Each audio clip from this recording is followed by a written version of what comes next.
Trust పరిపాలన కత్తి మీద సామైనా అశోక్ ఆనందం మూన్నాళ్ల ముచ్చటేనా?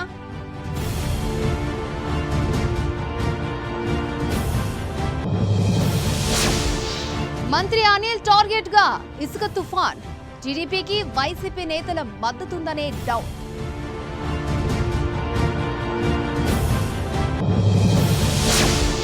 హుజూరాబాద్ పై TRS master plan, CM KCR meeting తో ఈటలకు చెక్.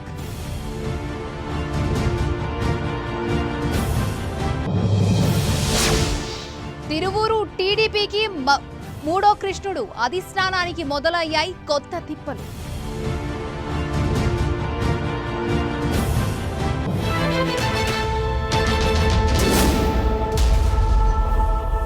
పొలిటికల్ పంచ్ డీటెయిల్స్ చూద్దాం. నెల్లూరు జిల్లా అంటేనే రాజకీయ వివాదాలకు కేర్ ఆఫ్ అడ్రస్.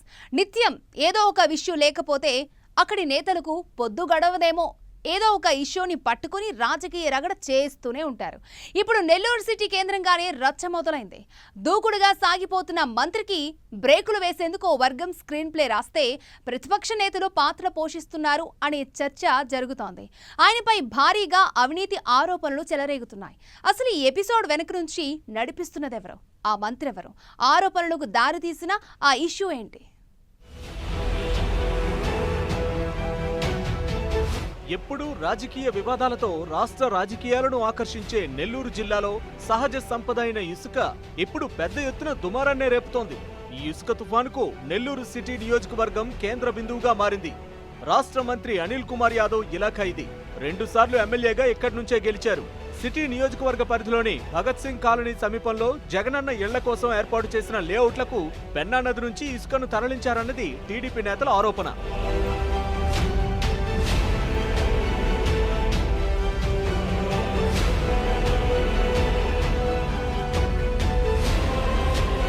లేఅవుట్లకు ఇసుక తరలింపు మాటున ఇతర ప్రాంతాలకు కూడా తరలించారని టీడీపీ నేతలు విమర్శిస్తున్నారు. ఈ పేరుతో అనిల్ 100 కోట్ల రూపాయల అవినీతికి పాల్పడ్డాడని ఆరోపించడం ద్వారా రాజకీయ వివాదానికి తెరలేపారు. దీంతో మంత్రి అనుచరులు, టీడీపీ నాయకుల మధ్య మాటల యుద్ధం సాగుతోంది. చివరికి మంత్రి అనిల్ తన సచ్చీలతను నిరూపించుకోవడానికి రంగంలోకి దిగారు. తనపై వచ్చిన ఆరోపణలను రుజువు చేయాలని సవాల్ విసిరారు. అఖిల పక్షానికి పిలుపునిచ్చారు. తన క్యాంపు కార్యాలయంలో అఖిలపక్ష సమావేశం ఏర్పాటు చేశారు.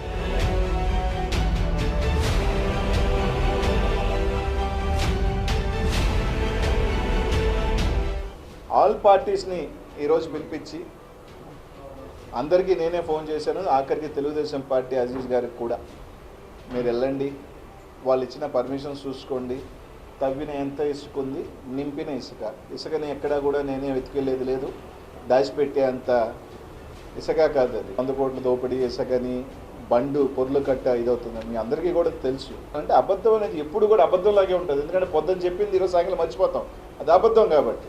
నిజం నిలకడ, ఎందుకంటే అప్పుడు మారదు ఇప్పుడు మారదు. మనకి నిన్నకి ఈ రోజుకే తేడా లేదే. ఎవరో డబ్బులు ఇస్తే, ఒక సంచి ఇస్తే ఎందుకు మాట్లాడతారు కొందరు. మంత్రిగా కన్నా కూడా ఒక శాసనసభ్యుడిగా 10 సంవత్సరాల పాటు నెల్లూరు నగరంలో నేను రాజకీయం చేస్తే నిజాయితీతో కూడిన రాజకీయం, ఓపెన్ బుక్ లాగే రాజకీయం చేశాను. పెన్నా నది నుంచి తరలించింది తువ్వ ఇసుక మాత్రమేనని, ఈ ఇసుక నిర్మాణాలకు పనికొచ్చేది కాదని, ప్రభుత్వ అనుమతులు తీసుకునే దీన్ని తరలించామని, టీడీపీ తనపై చేస్తున్న ఆరోపణలన్నీ అవాస్తవాలని అఖిలపక్ష నాయకులతో చెప్పారు మంత్రి అనిల్. ఆయా ప్రాంతాలను పరిశీలించాలంటూ అఖిలపక్ష నాయకులను కోరారు. దీంతో అఖిలపక్ష నాయకులు పెన్నా నది రీచ్, అలాగే ఇసుక తరలించిన లేఅవుట్లను పరిశీలించారు. ఈ పరిశీలన కొంత రసాభాసగా మారింది. ఒక పక్క అధికారులు 40,000 క్యూబిక్ మీటర్ల వరకు తవ్వకాలు జరిగాయని చెబితే, టీడీపీ నాయకులు మాత్రం లక్షల క్యూబిక్ మీటర్ల మేర ఇసుకను తవ్వేశారని ఆరోపణ చేస్తూనే ఉన్నారు. అధికారులకు, టీడీపీ నాయకులకు, అలాగే టీడీపీ, వైసీపీ నేతలకు మధ్య వాగ్వాదం జరిగింది. చివరకు అఖిలపక్షం ఎటూ తేల్చకుండా మరోసారి చర్చించుకోవాలని చెప్పి వెళ్లిపోయింది.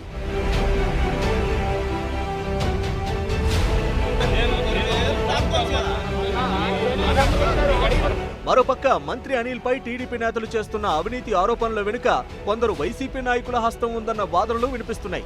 ముందు నుంచి మంత్రి అనిల్ ను వ్యతిరేకిస్తూ వస్తున్న కొందరు పెద్దారెడ్లే ఈ ఎపిసోడ్ ను నడిపిస్తున్నారన్నది రాజకీయ వర్గాల టాక్. అనిల్ మంత్రి అయినప్పటి నుంచి కూడా జిల్లాలోని కొందరు ఎమ్మెల్యేలు ఆయనకు దూరంగా ఉంటున్నారు. ఆయన దూకుడును, ఆధిపత్యాన్ని వారు జీర్ణించుకోలేకపోతున్నారట.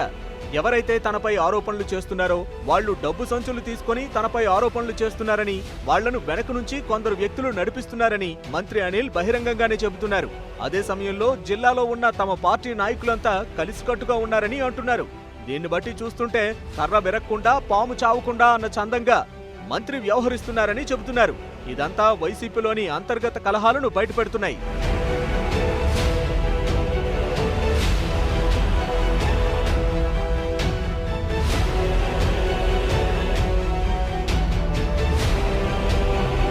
మరోవైపు కాకాని గోవర్ధన్ రెడ్డి ప్రాతినిధ్యం వహిస్తున్న సర్వేపల్లి నియోజకవర్గంలో సర్వేపల్లి రిజర్వాయర్, ఇతర ప్రాంతాల నుంచి గ్రావెల్ అక్రమ తరలింపుపై మంత్రి అనిల్ ఇరిగేషన్ అధికారులపై మండిపడ్డారు. దీంతో ముగ్గురు అధికారులకు ఎస్సీ షోకాజ్ నోటీసులు ఇచ్చారు. ఈ క్రమంలో గ్రావెల్ అక్రమ తరలింపు ప్రాంతాల్లో ఇటీవల ఇరిగేషన్, రెవెన్యూ, మైనింగ్, పోలీసు అధికారులు దాడులు చేశారు. పలువురిని అదుపులోకి తీసుకుని టిప్పర్లు, ట్రాక్టర్లు, జేసీబీలను స్వాధీనం చేసుకున్నారు. ఈ దాడుల వెనుక మంత్రి అనిల్ ప్రమేయం ఉందన్న ఆరోపణలు వచ్చాయి. అందుకే మంత్రి అనిల్ నియోజకవర్గంలో ఈ ఇసుక తుఫాన్ మొదలుపెట్టారనే చర్చ జరుగుతోంది. మరి ఈ వివాదం ఎక్కడకు దారితీస్తుందో చూడాలి.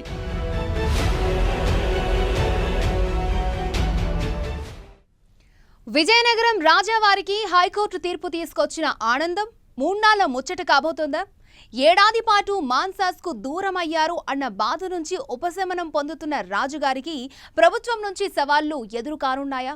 ట్రస్టు పాలనా వ్యవహారాలు సవ్యంగా సాగేందుకు అవకాశాలు లేవా? హైకోర్టు తీర్పుతో అంతా సవ్యంగా జరిగిపోతుంది అనుకున్న ఆయనకు అధికార పార్టీ నుంచి తిప్పలు ఎదురుకాక తప్పవా? పాలనకు ప్రభుత్వం సహకరిస్తుందా? రాజుగారు మున్ముందు ఎలా నెట్టుకొస్తారు? ప్రతిష్టాత్మక మాన్సాస్ ట్రస్టుకు దూరం కావడంతో సుమారు ఏడాది పాటు ఇబ్బందులు పడిన కేంద్ర మాజీ మంత్రి అశోక్ గజపతిరాజుకు హైకోర్టు తీర్పుతో ఊరట లభించింది. దీంతో మళ్లీ ట్రస్టు బాధ్యతలు తీసుకున్న రాజుగారు ఇప్పుడిప్పుడే పాలనపై దృష్టి సారిస్తున్నారు. ట్రస్ట్ కార్యకలాపాల నిర్వహణపై సమాలోచనలు చేస్తున్నారట. చైర్మన్ గా ట్రస్టును ఎలా ముందుకు నడిపించాలోనని కుస్తీలు పడుతున్నారని టాక్. ట్రస్టు మళ్లీ చేతికొచ్చినా పాలన ఎలా నడుస్తుందన్న దానిపై సర్వత్రా ఆసక్తి నెలకొంది.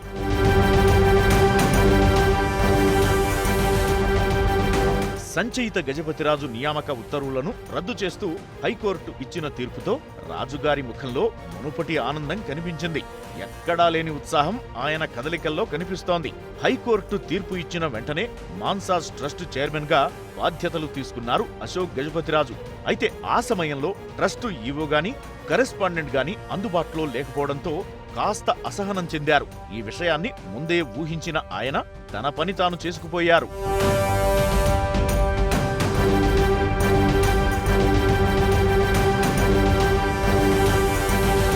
ట్రస్ట్ కార్యకలాపాల నిర్వహణకు సంబంధించిన కొన్ని అంశాలపై వివరణ కోసం అశోక్ ఈ రోజే ఈవోకు ఒక లేఖ కూడా రాశారు. ప్రధానంగా ట్రస్ట్ ఆడిట్ వివరాలు, మాన్సాస్ భూముల్లో ఇసుక తవ్వకాలపై ఈ నెల 21వ తేదీలోగా సమాధానం కావాలన్నారు. అయితే ఈ 2 ప్రశ్నలకు ఈవో నుంచి ఇప్పటి వరకు ఎలాంటి రెస్పాన్స్ లేదంటున్నారు.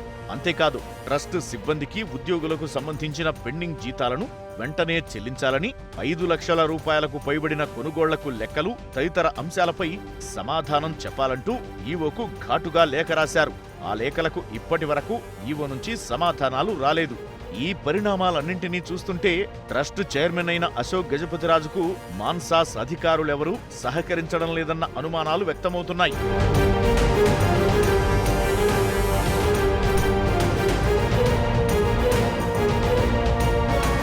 మళ్లీ పగ్గాలు దక్కినా పాలనకు ప్రభుత్వం మాత్రం సహకరించదన్న వాదన ముందు నుంచి వినిపిస్తోంది.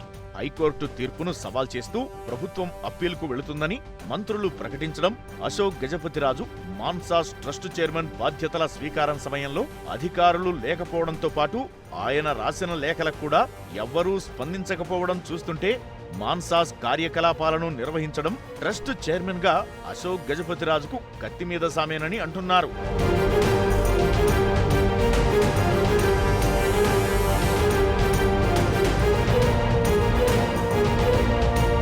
కార్యనిర్వాహక అధికారులు లేనిదే చైర్మన్ దగ్గర నుంచి ఏ ఫైలు ముందుకు నడవదు.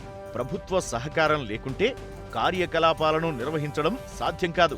వీటన్నింటినీ అధిగమించి అశోక్ ఏం చేస్తారన్న ప్రశ్న తలెత్తుతోంది. మరోపక్క ఎంపీ విజయసాయిరెడ్డి చేస్తున్న ఘాటు వ్యాఖ్యలు చూస్తుంటే ఈ వ్యవహారం ఇప్పుడిప్పుడే సద్దుమణిగేలా లేదు.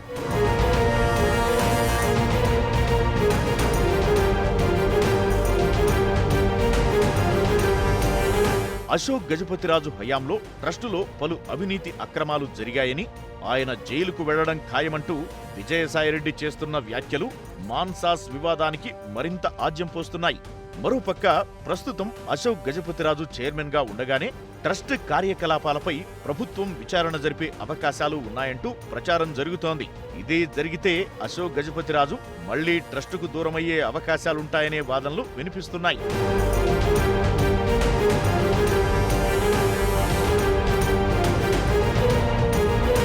ట్రస్ట్ కార్యకలాపాలకు సహకరించాలని ప్రభుత్వానికి అశోక్ గజపతిరాజు లేఖ రాసే అవకాశాలున్నాయా లేదా అనే చర్చ కూడా జరుగుతోంది. ఒకవేళ అశోక్ లేఖ రాసినా ప్రభుత్వం పట్టించుకుంటుందా అన్నది సందేహమే. ఈ నేపథ్యంలో ట్రస్ట్ అయితే చేతికొచ్చింది గాని ఎటు చూసినా ముళ్ల కంచెలు కనిపిస్తున్న పరిస్థితుల్లో వాటన్నింటినీ అశోక్ ఎలా అధిగమిస్తారో, పాలన ఎలా సాగిస్తారో అన్న సందిగ్ధ పరిస్థితులున్నాయి. కనీసం చైర్మన్ హోదాలో సిబ్బందికి జీతాలైనా ఇప్పించగలరా అన్న సందేహాలు వ్యక్తమవుతున్నాయి. మున్ముందు ఏం జరుగుతుందో వేచి చూడాలి.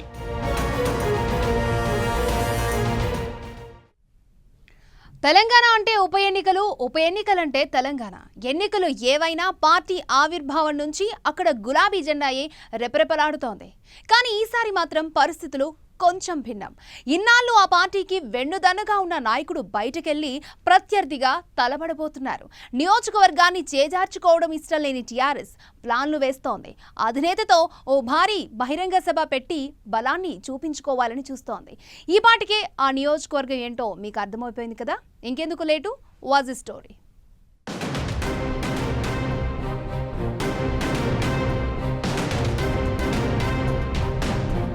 తెలంగాణ రాష్ట్ర సమితి ఆవిర్భావం తర్వాత వచ్చిన అన్ని అసెంబ్లీ ఎన్నికల్లోనూ హుజూరాబాద్లో ఆ పార్టీ గులాబీ జెండా ఎగురవేసింది. ఉద్యమ సమయంలో కూడా స్థానిక సంస్థల్లో మెజారిటీ స్థానాలు దక్కించుకుంది. దాదాపు 20 ఏళ్లుగా మాజీ మంత్రి ఈటెల రాజేందర్ టీఆర్ఎస్ తరపున నియోజకవర్గంలో చక్రం తిప్పారు. భూ వివాదాల కారణంగా మంత్రివర్గం నుంచి బర్తరఫ్ అయిన ఈటెల పార్టీకి ఎమ్మెల్యే పదవికి రాజీనామా చేశారు. దీంతో అక్కడిప్పుడు ఉప ఎన్నిక అనివార్యమైంది.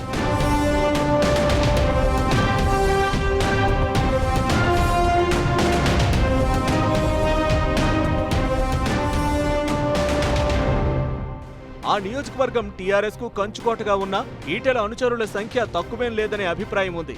నియోజకవర్గాన్ని అధికార పార్టీ తన గుప్పెట్లోకి తీసుకునేందుకు ఈటెల బర్తరఫ్ అయిన నాటి నుంచి పావులు కదుపుతోంది.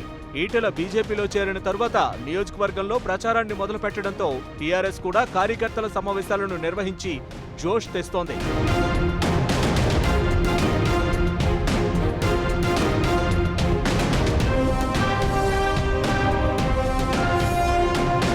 హుజూరాబాద్ నియోజకవర్గాన్ని నాగార్జున సాగర్ నియోజకవర్గంతో గులాబీ నేతలు పోల్చుకుంటున్నారు. కాంగ్రెస్ పార్టీ సీనియర్ నేత జానారెడ్డికి సాగర్ ఉప ఎన్నికల్లో ఎదురైన అనుభవాన్ని ఈటెలకు ఇక్కడా రుచి చూపించాలని టీఆర్ఎస్ భావిస్తోంది. ఇందుకోసం పక్కా ప్రణాళికను అమలు చేయాలని నిర్ణయం తీసుకుంది. నియోజకవర్గంలో ఇన్ఛార్జ్ బాధ్యతలను తీసుకున్న నేతలు ఇక ఇక్కడే మకాం వేయాలని సీఎం కేసీఆర్ ఆదేశించారు.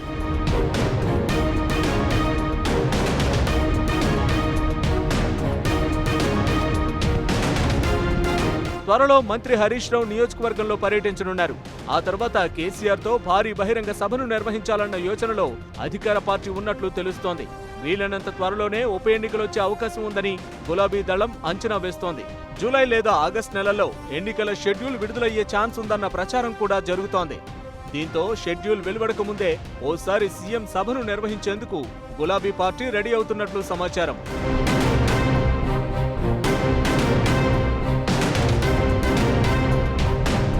నియోజకవర్గంలో ఇప్పటి వరకు జరిగిన ఎన్నికల్లో బీజేపీకి పెద్దగా ఓట్లు సాధించిన చరిత్ర లేదు.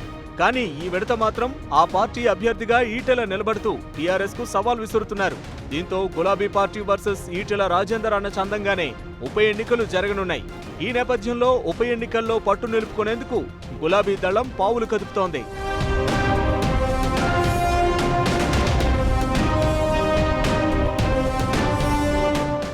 కృష్ణా జిల్లాలో ఆ నియోజకవర్గం రూటే సెపరేట్. వరుస ఓటములతో ప్రతిపక్ష పార్టీని ఆ నియోజకవర్గంలో ప్రజలు మరిచిపోయేలా ఉన్నారు. చుక్కాని లేని నావలా సాగుతున్న పార్టీ క్యాడర్ను నడిపించేందుకు మూడో కృష్ణుని రంగంలోకి దించింది అధిష్టానం. అంతే, అసలు మన పరిస్థితులు బాగాలేవు అన్న సంగతి కూడా మర్చిపోయి ఆ వ్యక్తి నియామకాన్ని వ్యతిరేకిస్తున్నారు. ఇదిప్పుడు టీడీపీకి కొత్త తలనొప్పిగా మారింది. ఇంతకీ ఆ నియోజకవర్గం ఏది? కొత్త కృష్ణుడు ఎవరు? పార్టీని ముందుకు నడిపించగలరా?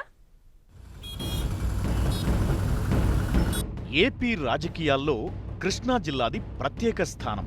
అక్కడ టీడీపీ ఎప్పుడూ బలంగానే ఉంటుంది. కానీ 2019 ఎన్నికల తరువాత నుంచి ఆ పార్టీ అనేక ఆటుపోట్లను ఎదుర్కొంటోంది. జిల్లాలో మొత్తం 16 అసెంబ్లీ స్థానాలకు 2 స్థానాలు మాత్రమే గెలిచింది. ఒకటి విజయవాడ తూర్పు నుంచి గద్దె రామ్మోహన్, మరొకటి గన్నవరం నుంచి వంశీమోహన్. వారిలో వివిధ కారణాల వల్ల వంశీ అధికార పార్టీ వైపు వెళ్లారు. కేశినేని నాని విజయవాడ ఎంపీగా విజయం సాధించారు.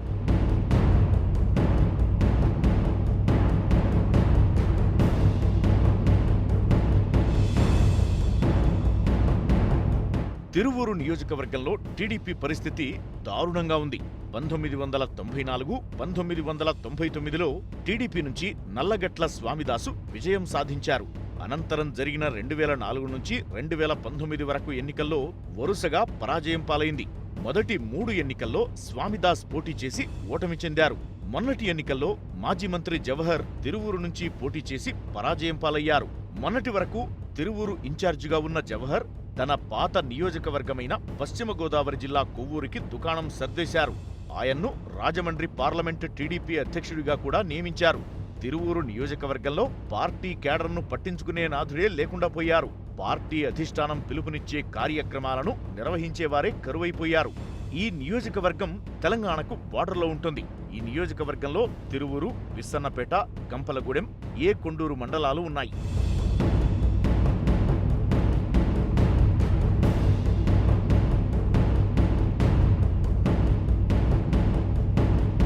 ప్రస్తుతం టీడీపీ అధిష్టానం ఆ నియోజకవర్గ క్యాడర్ విజ్ఞప్తి మేరకు 3వ కృష్ణుడిని రంగంలోకి దించింది.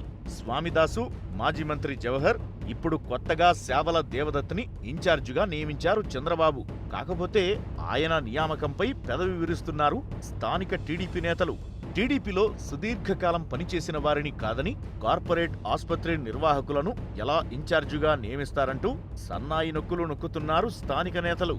2019 సార్వత్రిక ఎన్నికల్లో తిరువూరులో జవహర్ ఓటమి తరువాత అక్కడ బాధ్యతను ఎంపీ కేశినేని నానికి అప్పగించారు చంద్రబాబు. కొత్త ఇన్ఛార్జి నియామకం వరకు మాజీ ఎమ్మెల్యే స్వామిదాసును గమనిస్తూ ఉండాలని కేశినేని సూచించారు. ఇప్పుడు అధినేత నిర్ణయంతో స్వామిదాసు ఆగ్రహంగా ఉన్నట్లు సమాచారం. దాదాపు 25 ఏళ్లుగా నియోజకవర్గాన్ని అంటిపెట్టుకున్న తనను కాదని సడన్ గా బయట వ్యక్తికి ఎలా ఇన్ఛార్జి పదవి అప్పగిస్తారంటూ మండిపడుతున్నారట స్వామిదాసు. అధిష్టానం రంగంలోకి దిగి స్వామిదాస్కి నచ్చజెప్పి భవిష్యత్పై భరోసా కల్పించిందని అంటున్నారు.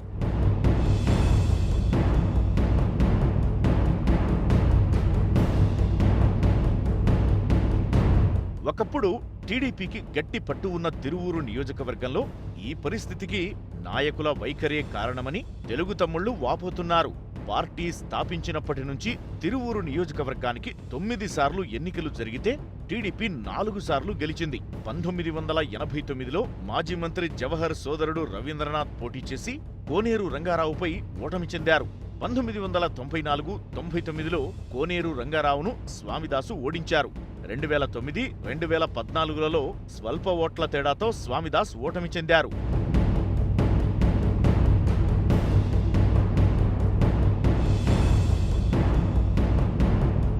స్వామిదాసు తిరువూరు లోకల్ అయినప్పటికీ కార్యకర్తలతో ఉన్న గ్యాప్ వల్ల పార్టీకి నష్టం జరిగిందని అధిష్టానం భావించింది. అందుకే మొన్నటి ఎన్నికల్లో కొవ్వూరులో క్యాడర్ వ్యతిరేకిస్తున్న జవహర్ని తిరువూరుకు షిఫ్ట్ చేశారు చంద్రబాబు. అయినా ఓటమి తప్పలేదు. ఇప్పటికీ ఈ నియోజకవర్గం సెట్ అవ్వలేదని అధిష్టానం భావిస్తోంది. నాయకులంతా ఎవరికి వారే యమునా తీరే అన్నట్టుగా వ్యవహరిస్తున్నారు. కొత్తగా దేవదత్ అనే డాక్టర్ని రంగంలోకి దించింది.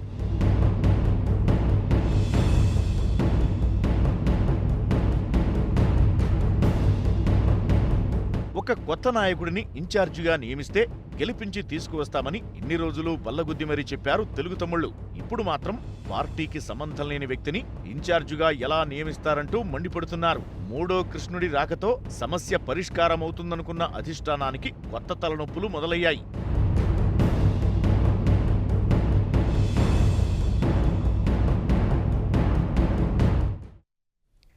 ఉమ్మడి నల్గొండ జిల్లాలో ఎమ్మెల్సీ పదవి కోసం ఆశలు పెట్టుకున్న వారి సంఖ్య రోజురోజుకు పెరుగుతోంది. ఇద్దరు తాజా మాజీలు సహా మరొక ముగ్గురు నేతలు రేసులో ఉన్నారు. ఇటీవల ఎమ్మెల్సీ పదవీ కాలం పూర్తి చేసుకున్న ఆ ఇద్దరు కీలక నేతలు మరొకసారి పదవి రెన్యువల్ కోసం ప్రయత్నిస్తూ ఉండగా, గతంలో ఇచ్చిన హామీలే కాక ఇటీవల జరిగిన ఉప ఎన్నికల్లో మరొక నేతకు ఎమ్మెల్సీ పదవి ఇస్తానంటూ సభాముఖంగా ప్రకటించారు సీఎం కేసీఆర్. మరి ఇద్దరిలో రెన్యువల్ ఎవరికి? కొత్తగా ఛాన్స్ దక్కేది ఎవరికి? ఉమ్మడి నల్లగొండ జిల్లా గులాబీ శిబిరంలో మరోసారి ఎమ్మెల్సీ పదవి కోసం రచ్చ మొదలైంది. ఎమ్మెల్సీ పదవి కోసం తాజా మాజీలిద్దరు సహా మరో ముగ్గురు నాయకులు గంపెడాసలు పెట్టుకున్నారు. జూన్ 2వ తారీఖున శాసన మండలి chairman Gutta Sukhender Reddy, deputy chairman Neti విద్యాసాగర్ల పదవీ కాలం ముగిసింది. వీళ్ళిద్దరిలో ఎవరికి ఛాన్స్ దక్కుతుందనే దానిపై ఆసక్తికర చర్చ జరుగుతోంది. వాస్తవానికి మండలిలో 6 ఎమ్మెల్సీల పదవీకాలం పూర్తవగా ఇందులో నల్లగొండ జిల్లాకు చెందిన వారే ఇద్దరున్నారు. వాటిని భర్తీ చేసేందుకు ఎన్నికల కమిషన్ నోటిఫికేషన్ విడుదల చేసినా కోవిడ్ వ్యాప్తి కారణంగా ఎన్నికలను వాయిదా వేస్తున్నట్లు ప్రకటించింది. తాజాగా పదవీకాలం పూర్తి చేసుకున్న మండలి chairman Gutta Sukhender Reddy, deputy chairman Neti విద్యాసాగర్లలో ఎవరికి పదవి రెన్యువల్ అవుతుందన్న చర్చ జోరుగా సాగుతోంది.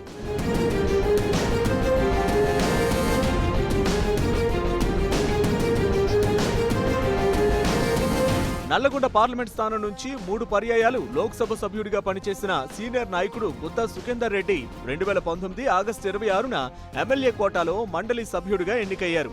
2 వారాల తేడాతో ఆయన అదే ఏడాది సెప్టెంబర్ 11వ తేదీన తెలంగాణ శాసన మండలి చైర్మన్ గా పీఠమెక్కారు. ఎమ్మెల్సీగా నిండా 2 ఏళ్ల పాటు కూడా పదవిలో లేరు. ఆయనకు చైర్మన్ పదవి కట్టబెట్టినా కేవలం 21 నెలలే కావడంతో మరోసారి ఎమ్మెల్సీ పదవి దక్కుతుందన్న ఆశాభావం ఆయన అనుచర వర్గంలో వ్యక్తమవుతోంది.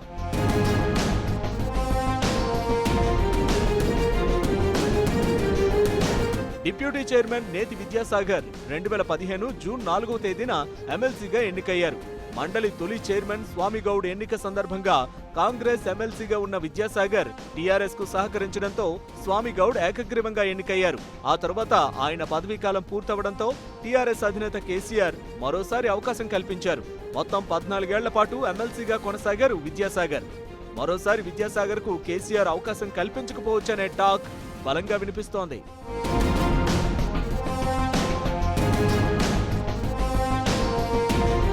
గతంలో వివిధ సందర్భాల్లో జిల్లాకు చెందిన ఇద్దరు మాజీ ఎమ్మెల్యేలకు ఎమ్మెల్సీ హామీనిచ్చారు కేసీఆర్.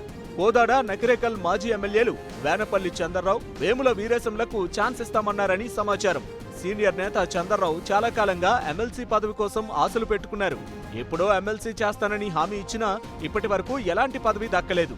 ఇటీవల ముగిసిన నాగార్జునసాగర్ ఉప ఎన్నిక సందర్భంగా స్థానిక నేత ఎంసీ కోటిరెడ్డికి కూడా ఎమ్మెల్సీ ఇస్తానని సభాముఖంగా కేసీఆర్ ప్రకటించారు. తాజాగా ఏర్పడిన ఖాళీలో వీరిలో ఎవరికి అదృష్టం కలిసొస్తుందనేది క్లారిటీ రావాలంటే మరికొద్ది రోజులు గడిస్తే గానీ చెప్పలేమని గులాబీ శ్రేణులు అంటున్నారు. తాజా మాజీలతో పాటు ఆశావహులందరూ ఇప్పటికే పలుమార్లు గులాబీ బాస్ ను కలిసి తమ మనసులో మాట బయటపెట్టినట్లు తెలుస్తోంది. సమయం వచ్చినప్పుడు తప్పకుండా న్యాయం చేస్తానంటూ కేసీఆర్ సైతం హామీ ఇచ్చినట్లు టీఆర్ఎస్ వర్గాలు చెబుతున్నాయి.